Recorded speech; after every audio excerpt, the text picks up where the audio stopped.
Okay, hello Ed. This is Todd here. Here's your fan. I just want to give you some quick notes on it. I don't know what you know about fans, and I just want to give you my two cents. Okay, so when you get it, the blade and the cage will be off. Simply, one set screw to put the blade back on, three screws to put the cage struts back to the motor. Simple. Before you do that, remove the front brass oil cup. Right there. Remove the back brass oil cup. Inside is a wick and a spring. You want to fill that up about 3/4 full with some 3-in-1 oil, or I like the Zoom spout oil that Antique Fan Parts sells.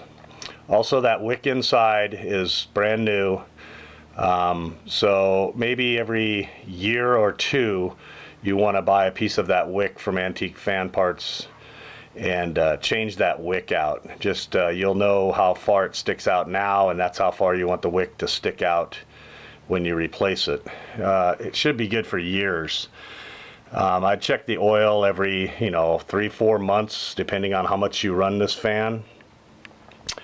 I also want to tell you the gearbox, the transmission box, which is an amazing invention they came up with.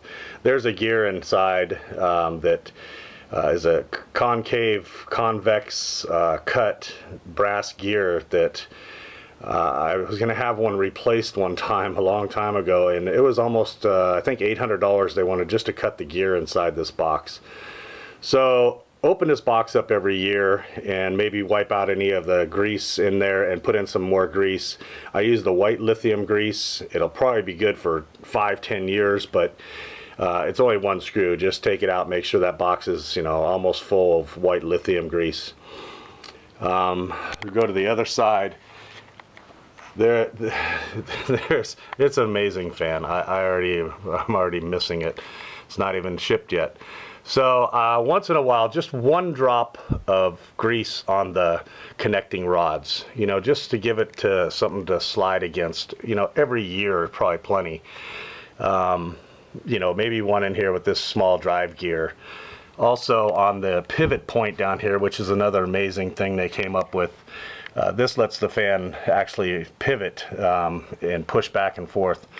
So there's a brass bushing you'll see here. One drop, just to keep it lubricated. Every 6 months, a year.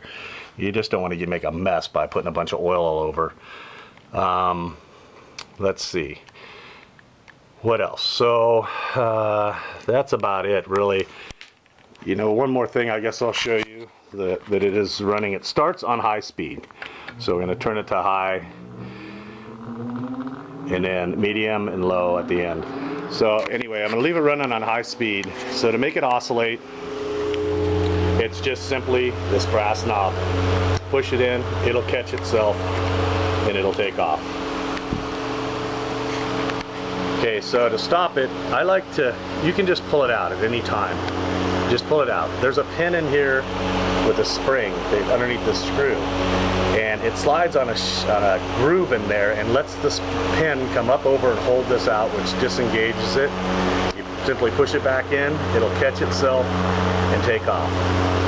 So I think that the nicer you are to these fans, the better, even though they're built like bricks. You'll be amazed at how much this thing weighs. So anyway, I like to wait until it comes all the way over to its stopping point, then pull it out. Just so there is no binding going on. You can do it at any time, but I think if the nicer you are to it, the better. So you push it back in, it'll catch itself, it'll go. Wait till it goes to its furthest point where it's not moving, pull it out. I like to be nice to these things. Anyway, so that's it. One other thing you'll see is, when you shut the fan off, how long it spins. And that shows you that everything is clean and tight and the bearings are good. After shutting it down, this thing will probably spin for a minute. I don't know exactly how long it is. But anyway, enjoy this fan, and I thank you very, very much for everything. If you ever need another one, let me know. Also, this is my shop that I work in. My son's a knife maker. He works full-time at a market, but he is making knives, and he's a really talented knife maker. I might as well show you real quick. These are some of the knives that he makes. They're beautiful blades. He's not making any money off of them for his time, that's for sure. But they run, you know, between 200, 400. You know, this is about a $600 blade. That one's all hand mirror polished.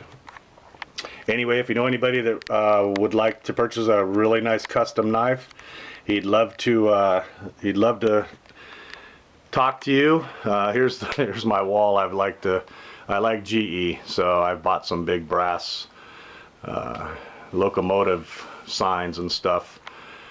I have a house full of fans also. But anyway, here's your fan. I'm gonna get it boxed up, shipped out to you. I know this is a long video now. I'm talking and talking. Take care, Ed. Thank you very much.